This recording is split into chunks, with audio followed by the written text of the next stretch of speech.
Okay.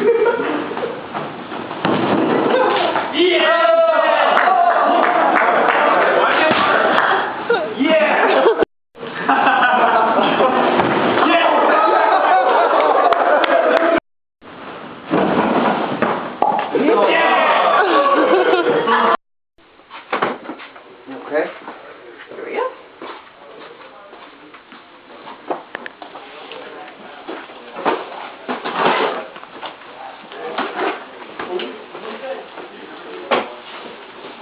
Well, you're on camera. It's a video.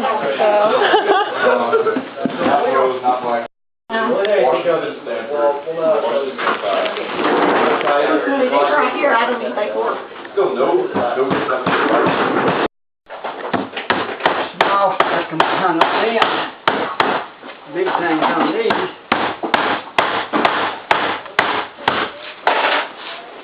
Pliers, put them in. What about these? Scissors. Yeah. Do enough it was me.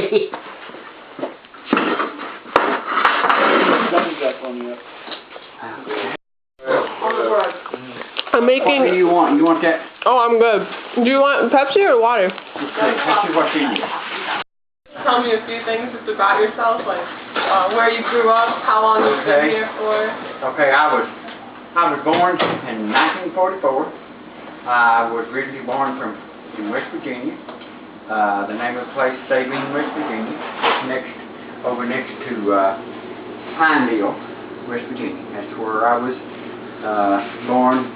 And we come here in Buchanan County in 1954. And I've been here ever since. Was it mining that brought you down, or? Well, my parents separated. Okay. So my mother married again, and they moved over here because of work was better here, so they moved over here and have a fresh start, I guess. Sure. So you said, I guess lately, like the work you said has been kind of not here really. There's not much to do. That your children have gone other places. Right. They had to because there's not enough work here.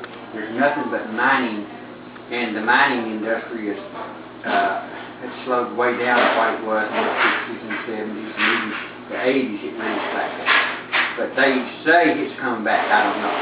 Oh, really? But and I wanted my kids to have a different life than I wanted them to be educated, and I pushed education on them. And thank God all of them graduated.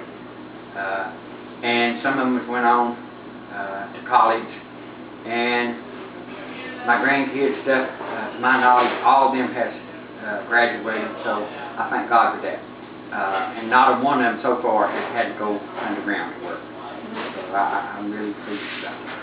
So how far did you go yourself? I went to the 7th grade and quit. My mother begged me to, but I thought I knew more than she did. So you work a lot with your hands? I've worked with my hands all my life. Since I was a kid. I started working when I was real young. Yeah. We had to, in order to survive, we raised our own food. And when you might hear me joking about groundhogs and stuff, that's true. We eat them. We eat groundhogs, we eat squirrels. Well, we had to, and we raised corn, chicken, hogs. You know, we lived hard. It's hard, but we had plenty to eat. So what makes you stay around here? Like, well, the people. I love the people. I mean, there is some good people. They just unfortunate enough to be born in this area or moved to this area. And there's no work, but after you get a certain age, say my age, I'd be wasting my time to go to another place to try to work. Me 68 years old, really. They want young people. So you youngsters educate your mind, then you can go get a job anywhere eventually. Right, yeah. So how did you start getting involved with the Buchanan Neighbors United? Well, I got sick. I got sick, I got down. I worked myself into I had a breakdown. I pushed my body to the limit, and I was working mechanic work on big coal trucks, and I just lived in the Tuggin and had so much going on that I couldn't handle it, and I kept going to it just it shut me down. And from there, the doctor said, that's it. You can't do this anymore. So I had to find different things to do. So for a long time there, I couldn't get no help to try to survive. So I had to do whatever I had to do to survive. So I was working with my hands, carpet work, whatever. I'd try anything because, you know, I had a family. So, and we were really poor people. So, Brother Paul and these groups started coming in here 30 years ago. So I got involved with Sister Pauline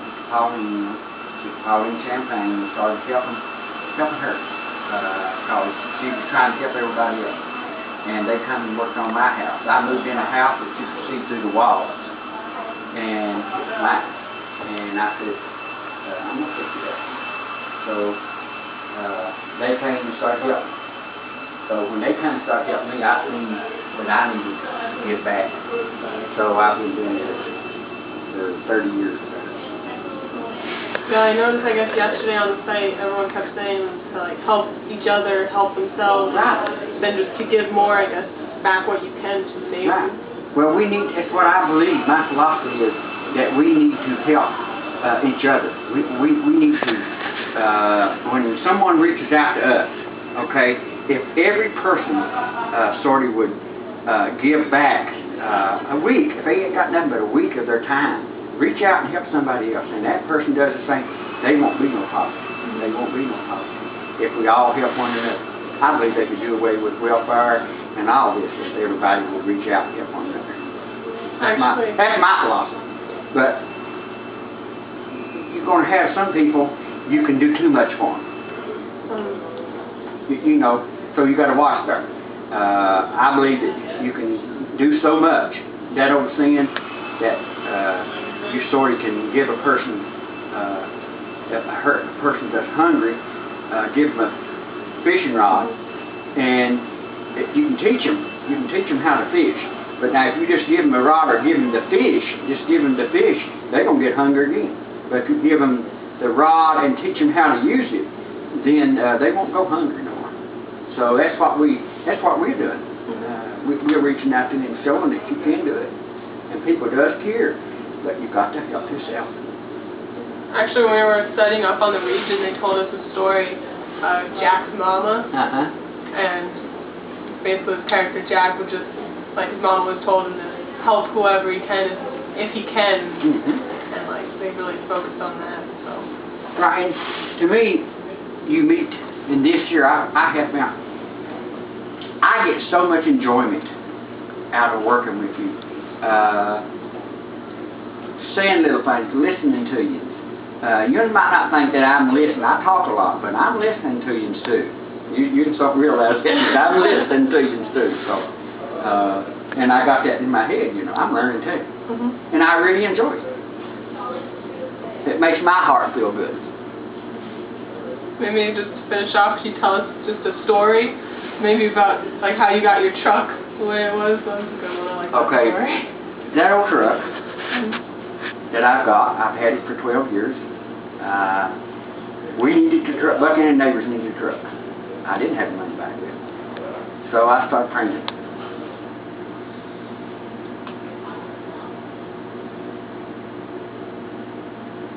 And believing that God would send me one. Didn't have the money back then. Because we really did need one to haul lumber and stuff. So me and my wife started praying about one. I prayed and prayed and prayed. Finally one day I was going to the hospital to visit people. I'd always go visit people at the hospital. So we come by from Slate Creek, and there's it. Had a for sale sign on it. It was one owner, and as going back, I stopped and asked the lady. And she told me what she wanted for it. I knew I couldn't buy it. And I just started asking, Lord, you know I need that truck. So I went to the bank. And I called the lady back. I said, I can get this much money. Would you take that fire truck? And she said, you couldn't get it. So I've had it for 12 years. It's served us real well. I'm getting ready. I'm going to have to sort of put it down. I hate to, I'm sort of really curious for that old truck. But I am building another old one. I'm trying to fix it up. It's got 219,000 on here. And it's really in, the rail seal's on hit, the frame and stuff is eating up on hit. So, I don't know how long it'll last, but it's better than mine. But, it's been a blessing, you know. And I know when this one goes down, God will supply me another. Because God will lay it on somebody's heart.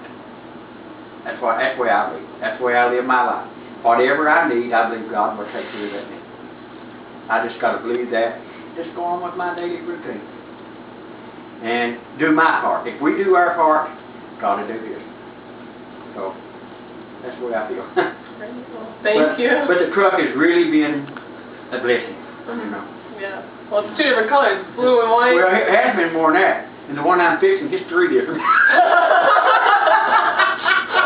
But it is. And I have never painted a vehicle in my life. But the hood was all rusted up, the top was all rusted up.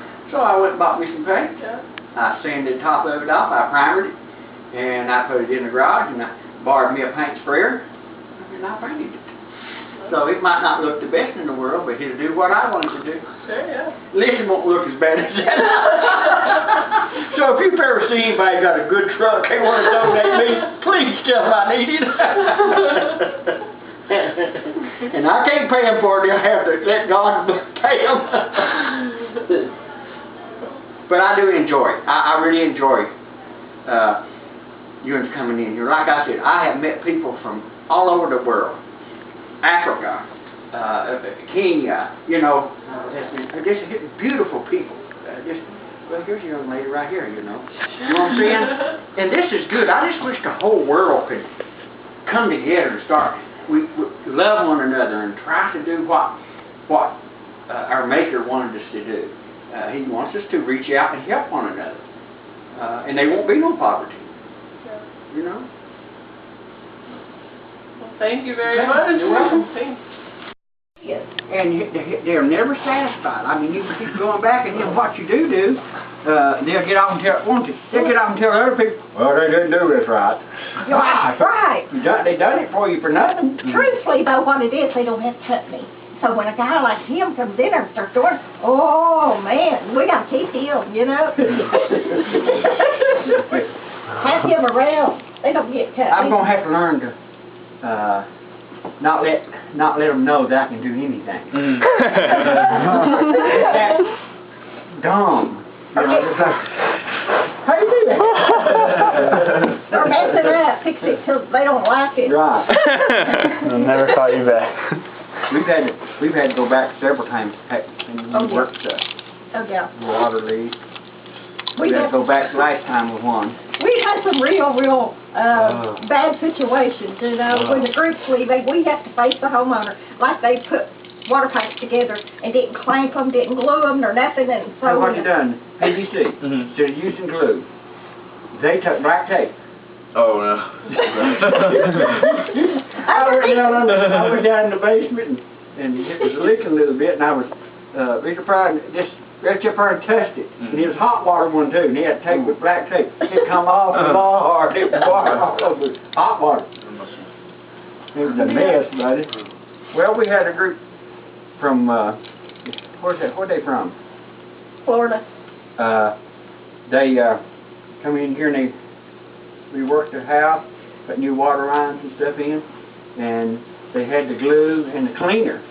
So they cleaned it, but they never put no glue on it. And at the end of the week, when they got ready to turn the water back on, it blowed every one of them off. And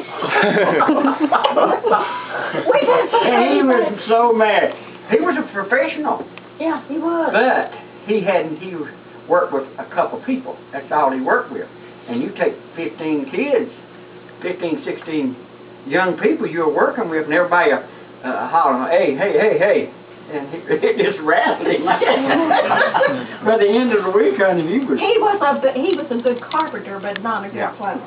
But now he is a fine carpenter. Shingles, oh honey, He did this out here. The top of that. I'm telling you, honey, he could put them on. When he come back the second time, he brought stuff with him, honey. He could do stuff with it, didn't he? Are we about to finish up here? Are we, what time is it? 2:15. 15 hours. I told him, anytime you want to go, we can go. I want him to go up for a popper. Crazy people. But then, when they get real old, they're on the cane, I know what them old people are going through.